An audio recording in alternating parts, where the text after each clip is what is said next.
Continuemos con la segunda parte de esta clase.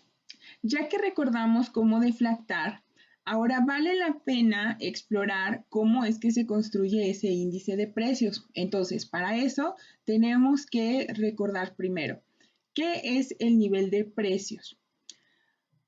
Acuérdense que cuando nosotros estuvimos aprendiendo nuestra fórmula para deflactar, nosotros aprendimos que deflactar es equivalente a saber qué está pasando con nuestras cantidades. Eso es obtener nuestro valor real y equivale a estar dividiendo sobre el precio el valor nominal que nosotros pagamos. Dado que nosotros estamos estudiando macroeconomía, es decir, considerando lo que pasa en todos los mercados, con todos nuestros bienes y servicios, pues entonces nosotros sabemos que ese precio no va a ser un único número, sino que en realidad son muchos números y por eso te dijimos que es un índice. Entonces, el nivel de precios es justamente qué es lo que está pasando con los precios de los bienes y servicios, y nuestro índice es la medida que nos permite saber qué es lo que ocurre con el índice de precios y que al checar su cambio porcentual o cómo es que este se va modificando a través del tiempo, podemos tener una idea de la inflación que efectivamente sea capaz de incluir a todos los mercados de la economía. Entonces, nuestra tasa de inflación es precisamente el cambio porcentual en el nivel de precios que, entre paréntesis, nosotros sabemos que medimos por medio de el índice de precios.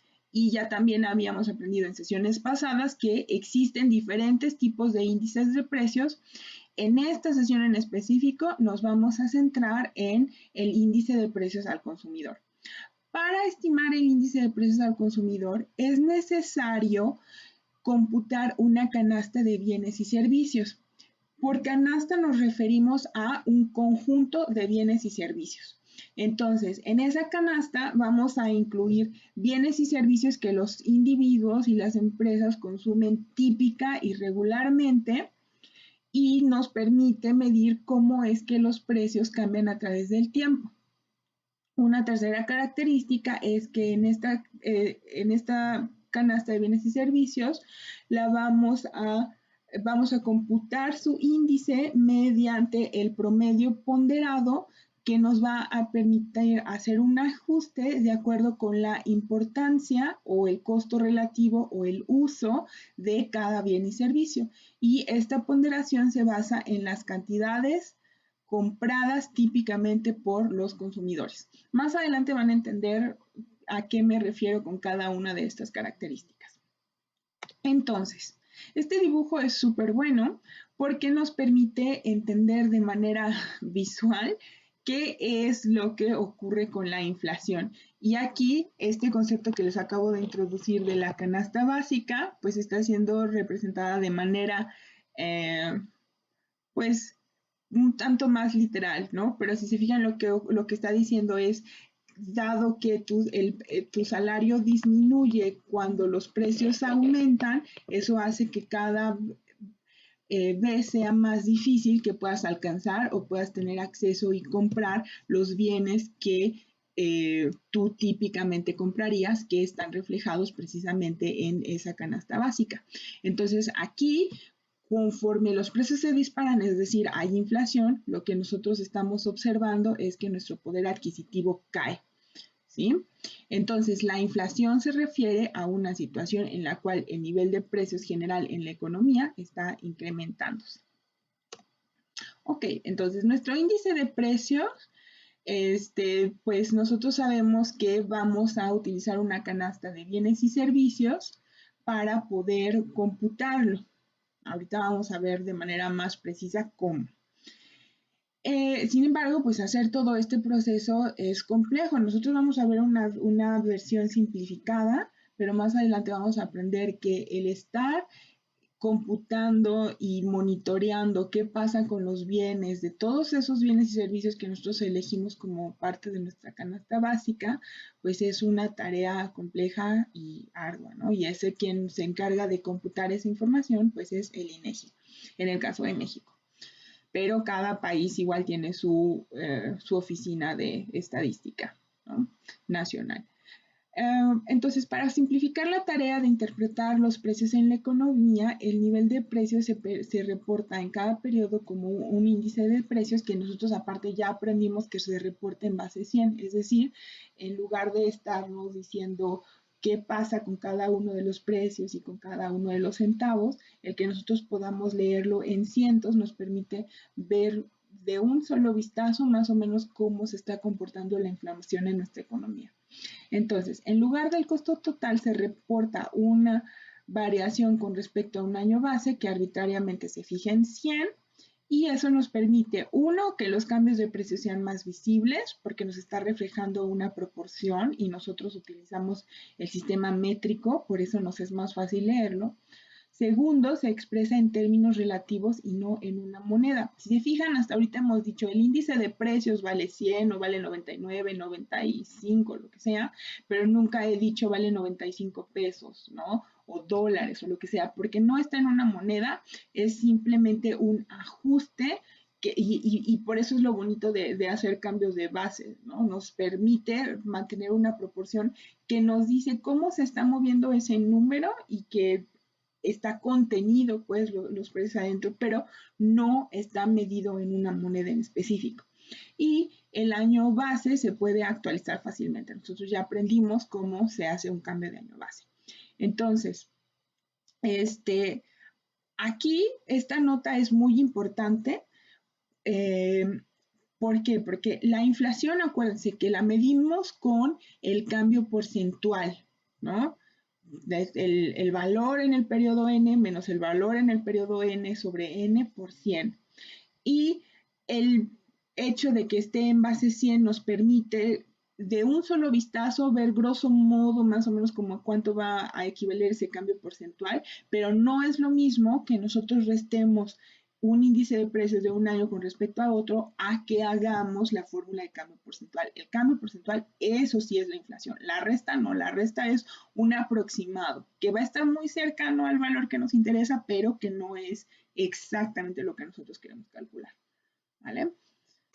Ok, entonces para hacer el cálculo de la inflación, pues nosotros sabemos que necesitamos utilizar nuestra fórmula de tasa de crecimiento y convertirlo a números y convertir esos números decimales en porcentajes. Entonces ya sabemos, ¿no? En este caso, lo que vamos para estimar la inflación, lo que vamos a hacer es restar el IPC en el periodo n menos el IPC en el periodo 0 sobre el periodo 0. Esta fórmula de tasa de crecimiento, si se fijan, nos está permitiendo llegar, sí, cuánto cambia, pero en términos relativos con respecto al punto de donde empezaste. Por eso es que estamos dividiendo entre T0. Y ya multiplicarlo por 100, pues ya sabemos que es para obtenerlo en porcentaje. ¿Sí? Entonces, para que quede más claro todos estos conceptos que yo les acabo de explicar, vamos a construir el índice de precios al consumidor.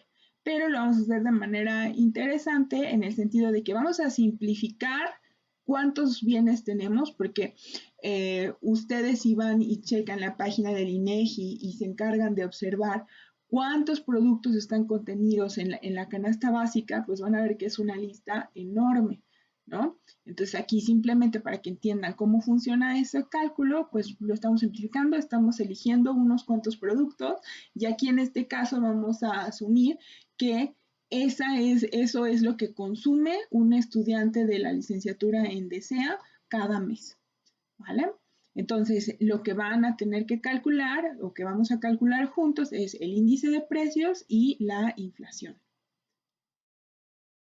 Muy bien, entonces aquí ya estamos en nuestra hoja de cálculo y me interesa que se fijen muy bien cuál es la estructura de estos datos.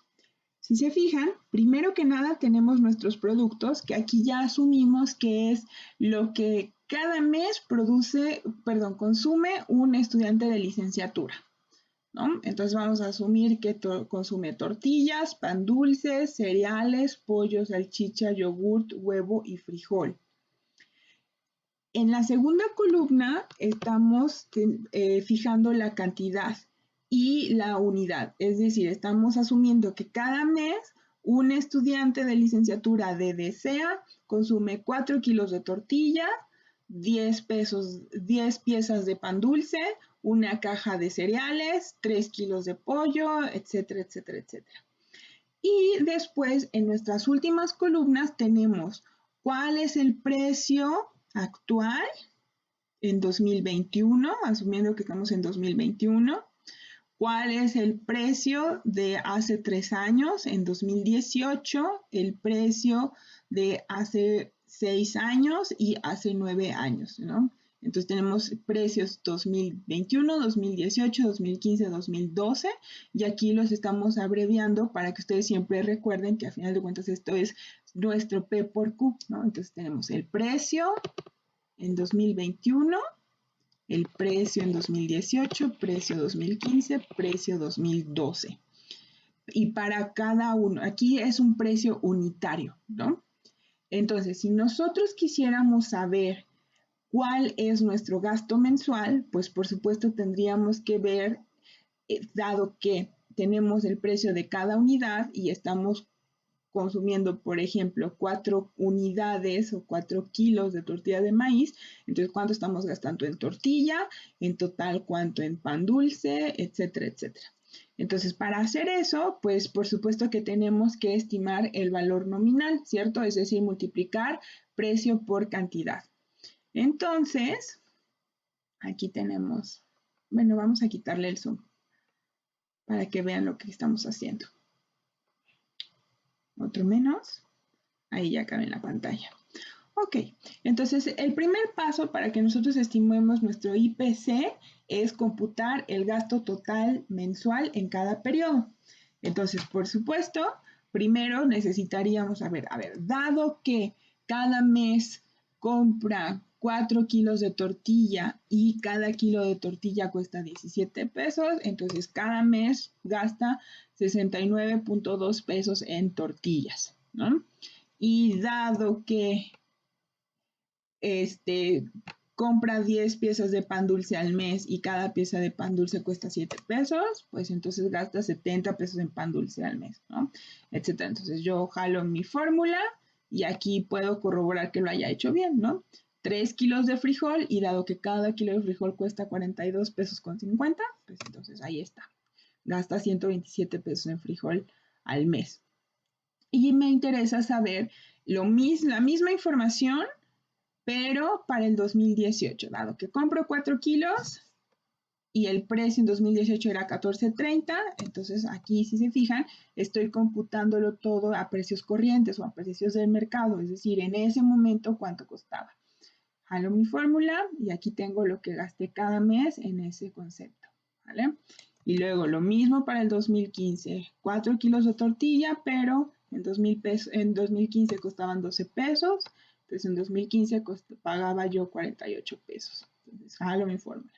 Y por último, lo mismo para el 2012, ¿cierto? En 2012 yo igual compraba 4 kilos, pero cada kilo costaba 12 pesos, entonces en 2012 igual, ¿no? Pagaba 48 pesos porque aquí observo que entre 2012 y 2015 el precio de la tortilla se quedó igual. Entonces, pongo mi información y aquí pues es para empezar claro que en cada año lo más común es que el precio de cada uno de mis productos vaya aumentando, ¿cierto? Entonces ahí estoy viendo el efecto de mi inflación, pero en este caso para cada uno de los productos. Ahora, lo que a mí me interesa saber es cuánto cambió el gasto mensual. Entonces, primero, ya que sé cuánto gasto para cada producto, pues me interesa saber cuánto gasto en total. Entonces, aquí hay dos formas de hacerlo. Ustedes podrían hacerlo a mano, que sería, ¿no? Ir marcando cada casilla y ponerle más esta casilla, más la que sigue, más la que sigue, más la siguiente, más la siguiente, más la siguiente, más la siguiente y dándole enter, ahí tienen el gasto total mensual. Sin embargo, existe una forma más sencilla que si ustedes se van aquí en autosuma y simplemente le dan clic, ahí les dice súmame desde la casilla L5, es decir, la que está en la columna L, fila 5, hasta la que está en la columna L, fila 13, es decir, desde la tortilla de maíz hasta el frijol en 2018. Entonces ahí sumo eso. De hecho, con este puedo ver que hubo algún error muy posiblemente acá, ¿no? Entonces, 69, 70, 241. Ya sé por qué. Porque no necesitamos sumar desde el 2018, ¿no? El año no lo estamos sumando, sino solamente desde aquí. Entonces, con eso ya ajustamos, ¿no? Siempre que ustedes estén haciendo un cálculo, es muy importante que aunque esté haciendo eso la computadora, igual ustedes siempre se mantengan atentos y identifiquen los errores a tiempo, ¿no? Para que todos sus cálculos salgan bien. Entonces aquí igual hago lo mismo, pero ya sé que el 2015 no lo incluyo, sino solamente desde tortilla de maíz, etcétera, ¿no? U otra opción es que simplemente jale la fórmula y debería desaparecer lo mismo. Entonces aquí veo, así como yo pude observar que los precios iban subiendo cada año para cada uno de los productos, pues también el valor nominal o mi gasto mensual ha ido subiendo a través del tiempo. Entonces, si se fijan, pues esto es justamente lo que estaba capturando el dibujito que les enseñé hace rato, ¿no? Si tu salario no está aumentando lo suficiente, pero sabes que los precios van subiendo, pues es claro que conforme pase el tiempo, pues ese salario te va a alcanzar para menos cosas o no te va a alcanzar para al menos cubrir lo mismo, ¿no? Entonces, aquí otra cosa que quiero que se fijen es que, bueno, aquí este es nuestro Y, porque acuérdense que mi Y o mi valor nominal es siempre P por Q. Pero aquí lo interesante y la contribución de que haya utilizado una canasta básica es que mi Q siempre es la misma. Si se fijan, estoy asumiendo que la cantidad que gasto cada mes es exactamente lo mismo. Es decir, siempre cada mes consumo 4 kilos de tortilla y siempre cada mes 10 piezas de pan y 2 kilos de yogur, etcétera, etcétera, etcétera. ¿Sí? Entonces, más adelante les voy a incluso a demostrar matemáticamente cuál es la contribución de que nosotros estemos utilizando Q fija, es decir, que se mantenga constante. Pero aquí lo que sí está cambiando pues son los precios, ¿no? Estoy multiplicando cuánto costaba esa canasta básica en el 2021 y cuánto costaba en el 2018, etcétera, etcétera, hasta el 2012, ¿vale? Entonces, aquí yo ya tengo mi gasto mensual de esa canasta básica. Y la forma en que se computa mi IPC es igual, haciendo una regla de 3. Si yo ya sé que cuando computo mi IPC, eso significa que en ese año vale 100, entonces hago mi regla de 3 y yo sabría que en 2012, en este caso, eso tendría que valer 100. Entonces, eso significa que yo voy a tomar mi gasto de ese mes, lo voy a dividir por sí mismo, porque en este caso ese es mi año base, y lo voy a multiplicar por 100.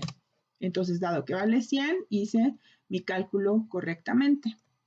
Entonces, hago lo mismo, ¿no? Pero ahora calculo mi IPC en 2021 con año base 2012. Entonces, tengo ese, lo divido por el año base, que es el 2012, lo multiplico por 100, pero para que yo pueda arrastrar la fórmula y me asegure de que siempre estoy dividiendo sobre lo mismo, lo fijo, ¿vale? Entonces, tengo aquí esto, arrastro mi fórmula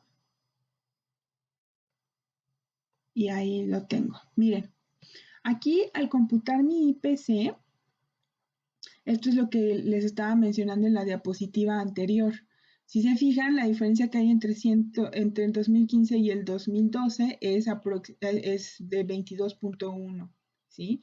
Entonces, uno se podría haber tentado a siempre restar, porque si fijan, como aquí lo estamos haciendo con respecto al 100, pues mi inflación va a ser aproximadamente de el 2.2%, ¿sí? Pero aproximados, o sea, el restar no es suficiente, necesito también aplicar toda mi fórmula de cambio porcentual, pero es muy útil, es mucho más rápido saber cómo están cambiando los precios. Si yo me fijo en estos números, en los cientos, a que si yo me fijo en estos números de 670, 819, 952, ¿no? Es más visual, es más rápido identificar cómo cambian, es decir, si suben o bajan y a qué velocidad cambian, ¿no? Yo sé que entre, por ejemplo, entre el 2012 y el 2015 hubo un aumento mayor que lo que hubo entre el 2015 y 2018, ¿no? Entonces, aquí van a hacer lo mismo, solamente que ahora el año base va a ser el 2021. Entonces, igual eso es fácil, ¿no? Toman el gasto de ese mes, lo dividen por sí mismo, lo multiplican por 100 y para que puedan arrastrar la fórmula y siempre dividan sobre lo mismo, igual, fijan esa celda. Entonces, vale 100, significa que lo hicieron bien su cálculo, arrastran la fórmula y ahí está lo que les interesaba calcular, ¿sí? Entonces, aquí ahora lo que yo quiero que calculen es su inflación. Y acuérdense que la inflación es lo mismo que el cambio porcentual. Y algo que yo les voy a mostrar aquí también es que independientemente de si calculan la inflación fijándose en el gasto mensual o en el IPC, independientemente de qué año base le hayan puesto, la inflación siempre tiene que salir igual. Eso ya lo habíamos discutido en sesiones anteriores, y habíamos explicado por qué, ¿no? Porque cuando hacemos un cambio de base con esta regla de 3, por definición, la distancia que hay entre cada número tiene que ser lo mismo. Tenemos nuestra constante K, ¿vale? Y de manera intuitiva ya también habíamos dicho, pues es obvio que si la inflación ya ocurrió, ¿no? Si los precios cambiaron en cierta proporción, pues no, porque yo me pare en un diferente periodo con mi máquina del tiempo, eso significa que la relación o la proporción que hubo de cambio entre un año y otro haya variado. Simplemente es como si lo estuviera viendo desde diferente perspectiva o estuviera viviendo en diferente año, pero lo que ocurrió entre un año y otro, eso ya es historia y ya pasó y no lo puedo modificar, ¿vale? Entonces, para mi fórmula de cambio porcentual, pues yo sé que tengo que tomar el valor más actual, en este caso es el 2021, menos el valor anterior, dividido sobre ese valor anterior o valor inicial, ¿cierto? Entonces ahí está. Y si arrastro mi fórmula, pues ahí está. Y yo sé también, por ejemplo, esperen, aquí falta otra cosa, ¿no? Porque ahí nada más es mi tasa de cambio, pero dado que yo quiero mi información en cambio porcentual, falta que lo multiplique por 100. Entonces ahí está mi inflación. Y si se fijan, cuando arrastré la fórmula, aquí me da un error. Y aquí es porque no aplica. Acuérdense, porque siempre tienes que, dado que estás comparándolo con el periodo anterior, como este es el primero, pues aquí no tienes con qué compararlo, ¿sí? Entonces, igual, aquí puedo hacer lo mismo, ¿no? Pero ahora con mi NPC del 2012 como año base, ahorita hago ese cambio. Entonces tenemos menos el periodo anterior entre el periodo anterior por 100.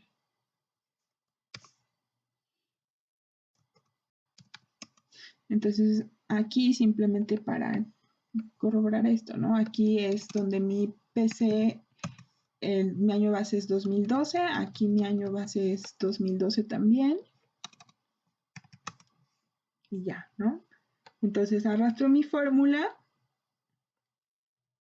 y aquí efectivamente compruebo que independientemente de si yo estimo la inflación utilizando mi gasto total mensual o utilizando el IPC con año base 2012 o utilizando el IPC con año base 2021, la inflación siempre tiene que darme lo mismo.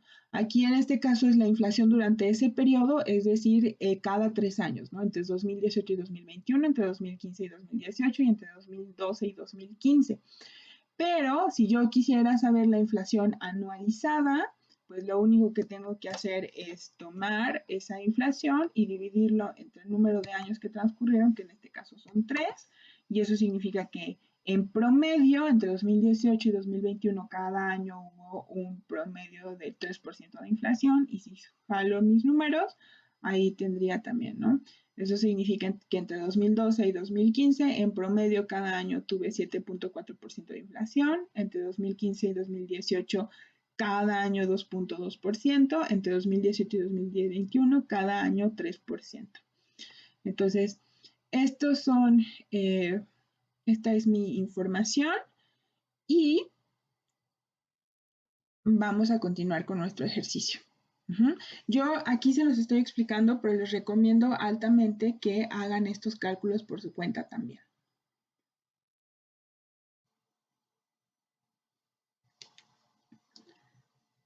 Ya hicimos el ejercicio para que ustedes entiendan cómo es que se computa el índice de precios al consumidor. La demostración que les voy a hacer aquí, a mí siempre me gusta hacerla a mano en mis clases, porque les queda muy claro cuál es la función entonces de esa canasta básica. Entonces yo lo que quise hacer es cuando menos presentárselos de esta fórmula, de esta forma, para que con las fórmulas ustedes siempre recuerden qué es lo que están haciendo. Si ustedes lo entienden, se les va a quedar grabado también el concepto de canasta básica a lo largo del tiempo. Entonces, la pregunta para que yo haga todos estos cálculos es, ¿por qué al estimar el cambio porcentual del gasto mensual estoy estimando la inflación, es decir, el cambio porcentual en los precios? Si se fijan, en la última sección del ejercicio, ¿no?, de este archivo de Excel que acabamos de analizar, yo les dije, si ustedes estiman la inflación aplicando la fórmula de cambio porcentual al gasto mensual o si la aplican a el IPC, les va a dar lo mismo y les va a dar la inflación. Entonces yo les estoy diciendo, independientemente de si aplican su fórmula de cambio porcentual al Y o al cambio porcentual en P, ¿no?, igual les va a dar la misma información, pero yo sé que la inflación es por definición cambio porcentual en P, es decir, en precios. Entonces, para entender qué pasa, aquí primero tienen que considerar, a ver, el valor nominal durante el tiempo n, yo ya sé que es el yn igual a pn por qn. Y mi valor nominal en el tiempo cero es y0 igual a p0 por q0, ¿no? Es lo mismo que siempre hemos dicho, ¿no? O sea, en el tiempo n, lo que tú estás comprando, cuánto cuesta, ¿no? Y esa multiplicación es tu valor nominal, ¿no? Precio por cantidad, siempre precio por cantidad.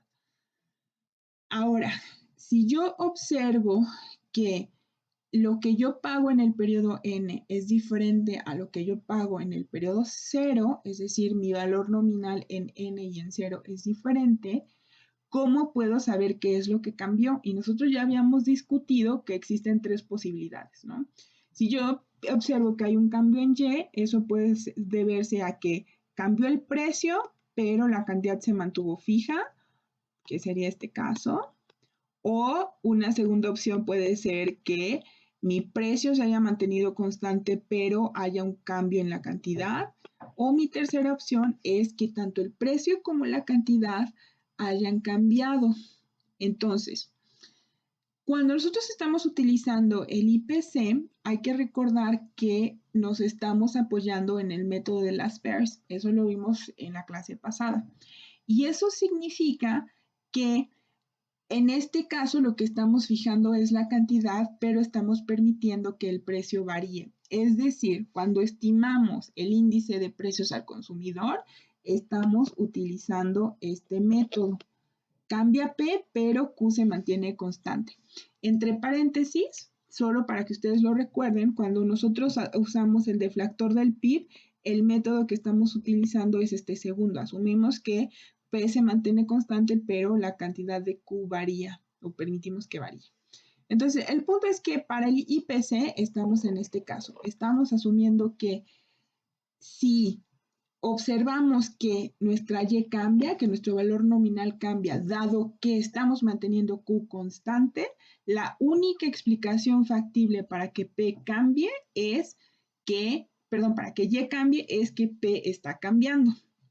Entonces, efectivamente, en el IPC se elige una canasta básica justamente porque así se fija la cantidad Q. La canasta básica está compuesta por los mismos productos consumidos en la misma cantidad a lo largo del tiempo. Entonces, dado que nos estamos centrando en el caso de que cambia P y Q se mantiene constante, cuando estimamos el cambio porcentual en el valor nominal, es decir, cambio porcentual en Y, también estamos estimando el cambio porcentual en los precios, es decir, estamos estimando la inflación. Entonces,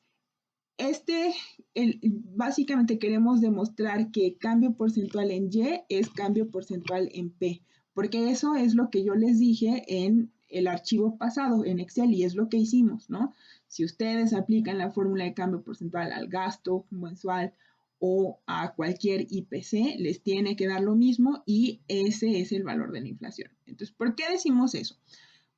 Acuérdense que cambio porcentual en Y, eso sería equivalente a decir que yo estoy tomando en consideración el valor nominal en el tiempo N, le estoy restando el valor nominal en el tiempo 0 y dividido en el tiempo 0. Es decir, estoy utilizando mi fórmula de tasa de cambio y la estoy, aparte de todo, convirtiendo a términos porcentuales. Entonces, mi valor nominal yo sé que es equivalente al precio en el tiempo. Mi valor nominal yo sé que siempre es P por Q, pero en este caso sé que voy a estar utilizando los precios en el tiempo N por mi Q fija, ¿sí? Mi Q siempre está constante, menos mi precio en el tiempo 0 por Q, menos mi precio en el tiempo 0 por Q, y todo eso ajustado por 100. Si se fijan, esta fórmula que está aquí es exactamente la tablita que nosotros vimos en la diapositiva anterior. Es decir, mi cantidad siempre es la misma, mi cantidad siempre está fija y lo que está cambiando es esto, ¿no? Entonces, si se fijan, es siempre P21 por Q menos P18 por Q entre P18, por ejemplo, ¿sí? Ahora, antes de seguir con esa fórmula matemática, yo quiero que se empiecen a fijar justamente en este concepto de canasta básica. Hay muchas personas que piensan que la canasta básica contiene los productos mínimos que las personas necesitarían para sobrevivir, pero eso no es cierto. O hay algunas personas que piensan que es lo que las personas necesitarían consumir para estar sanas, pero eso tampoco es verdad. Una canasta básica tiene como propósito esto que nosotros acabamos de hacer o lo que estamos observando en esta metodología matemática. Tiene como propósito fijar Q, es decir, que nosotros podamos fijar la inflación porque siempre tenemos como referencia exactamente los mismos productos y porque la única explicación factible a ese cambio en lo que gastamos tendría que ser el cambio en nuestros precios. Entonces, nuestra canasta básica lo que contiene es lo que las personas consumen de manera más frecuente. No necesariamente tiene que ser sano. Por ejemplo, en la canasta básica mexicana están los refrescos, está la coca. Entonces, uno nunca diría, pues es que la coca yo la necesito tomar a fuerza para poder sobrevivir o para poder estar nutrido. Pues claro que no, de hecho es exactamente lo contrario, ¿cierto? Sin embargo, dado que en promedio la mayoría de los mexicanos consumen coca, entonces, por tanto, la coca se incluye en la canasta básica. ¿Por qué? Porque tiene como propósito fijar Q. Entonces, en el momento en que yo fijo Q, yo sé que puedo despejarlo. Entonces, de tal cual de las matemáticas que aprendieron en secundaria y en prepa, pues entonces si yo factorizo Q, yo sé que eso es equivalente a Q fija sobre Q fija por precio en el tiempo N menos precio en el tiempo 0 sobre precio en el tiempo 0 por 100. Y eso pues justamente es mi fórmula de tasa de cambio en términos porcentuales y el cambio o la tasa porcentual de cambio en los precios, pues por definición es mi inflación. Por eso es que es equivalente y por eso es que nos sirve esta metodología de utilizar una canasta básica para estimar la inflación, ¿no? Es más bien utilizar una canasta básica para obtener un índice de precios y al estimar el cambio porcentual en ese índice de precios, que nosotros estimemos la inflación, ¿no? Es por definición el cambio porcentual. Entonces, cuando ustedes hagan sus ejercicios o su examen, por supuesto que lo que van a tener que reportar es el cambio porcentual en su índice de precio. Eso significa que si yo les doy una canasta básica y los precios a lo largo del tiempo, ustedes tienen que computar, por supuesto, el gasto mensual, pero convertirlo a un índice de precios y después estimar la inflación tanto durante el periodo como anualizado. Y eso es importante tenerlo en mente porque en este caso, si bien ustedes saben a cuánto equivale el gasto mensual, eso no necesariamente va a ser la norma, porque acuérdense que ustedes en la realidad de donde van a obtener los datos es del INEGI y siempre los datos se reportan pues en un índice de precios, ¿no? Siempre va a estar con su base 100. Entonces, todo este procedimiento es simplemente para que ustedes entiendan qué es lo que hay debajo de todo lo que están calculando, por qué es que les sirve y cómo es que ese numerito les va a ayudar a saber la inflación y el saber la inflación poder realizar o sus negocios o ajustes en sus salarios o ajustes en lo que ustedes compran o saber si lo que están pagando es justo, etcétera, ¿no? Que tengan una idea de cómo cambian los precios y por tanto eso cómo les afecta. Acabamos de aprender una manera simplificada de estimar el índice de precios. En esta diapositiva yo lo que les estoy presentando es los pasos que el INEGI sigue usualmente precisamente para poder estimar el IPC en toda la economía, es decir, no vas a considerar solamente unos cuantos productos, sino en general todos aquellos productos que nosotros ya dijimos que son los que consume una persona promedio, ¿no? De acuerdo con los datos que se levanten. Entonces, el primer paso es fijar una canasta, es decir, determinar cuáles precios son los más importantes para el consumidor típico. Es decir, cuando fijas una canasta, por supuesto que lo que tú estás determinando son las cantidades, es decir, estás determinando en qué productos te vas a fijar. Y dado que vamos a mantener esa cantidad constante, la implicación es que nosotros vamos a estar checando cuáles son los precios que van a estar variando y los precios que más nos interesan son justamente los de esos productos porque son los que se consumen más frecuentemente y por lo tanto, si variaran, los que afectarían de manera más importante el poder adquisitivo de las personas. Entonces, eso implica que se le da un mayor peso o ponderación al bien que se consume para poder medir el costo de vida. El segundo paso, ya que fijamos la canasta, es encontrar los precios. Y aquí es muy interesante porque, bueno, nosotros obviamente los obtuvimos del INEGI, pero la pregunta aquí es ¿y cómo los obtiene el INEGI? Entonces, tal cual, así como tan rudimentario como se escucha, así es como se recolectan los precios. Existen como si fuera especie de brigadas de recolectores de precios, ¿no? De personas que se dedican a ir a diferentes mercados, a diferentes tiendas y estar preguntando y capturando cuánto cuesta cada cosa. Y una vez que esa información se registra, pues se recopila y se reporta, ¿no? De hecho, ustedes pueden descargar directamente en la página del INEGI la información de los precios promedio y también la información sobre el IPC, es decir, ya que se utilizaron todos esos datos para computar el índice de precios. El tercer paso es calcular el costo de la canasta. Muy parecido a como nosotros lo hicimos, ¿no? Multiplicando precio por cantidad se computa el costo de la canasta. Entonces, en primer lugar, se elige una muestra representativa de los hogares. Segundo, se calculan las ponderaciones individuales. Tercero, se utiliza un criterio estadístico para decidir qué mercancías se incluyen en esta cesta colectiva. Y cuarto, se elige un método para agregar las ponderaciones. Este punto número 3 lo vamos a ver un poquito más detallado en la próxima sesión, porque yo les di una versión simplificada de cómo se calcula el costo de la canasta, pero en la vida real también se pondera cada uno de los precios para saber cómo qué tan importante es que ese cambio ocurra. El cuarto punto es elegir un año base y calcular el índice. Nosotros ya sabemos cómo se hace, ¿no?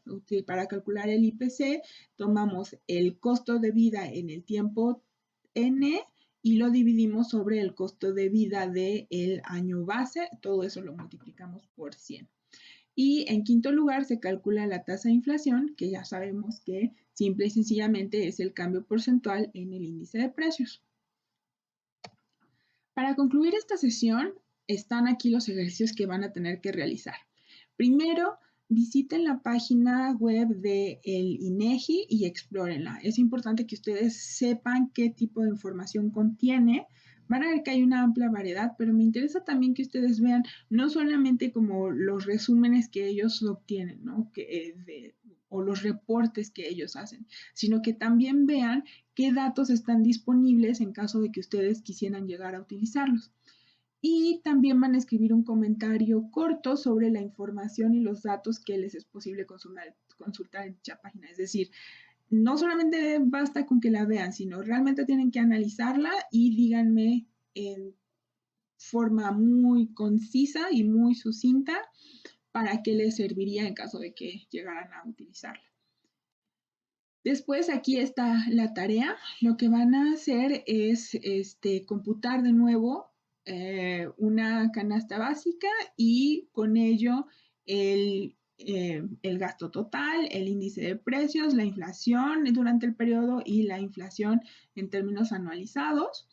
Y su tarea va a ser que, bueno, más que tarea, su proyecto México en Números es, ya que han estado explorando la página del INEGI, ustedes van a elegir 5 productos que usualmente consumirían y van a buscar la información para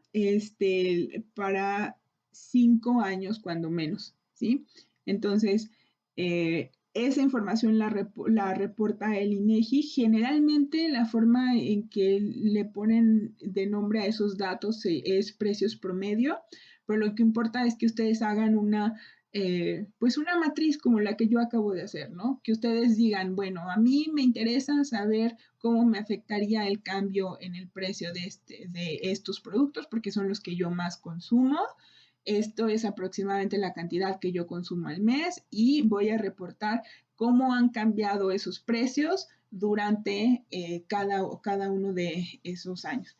Entonces, por lo pronto, para esta emisión, basta con que ustedes obtengan pues su matriz, que saquen los datos y en la próxima sesión, ahora sí van a estar haciendo algo con los datos. Entonces, aquí tenemos la bibliografía y eso sería todo por esta sesión. Un gusto que me hayan acompañado y nos estamos escuchando. Hasta pronto.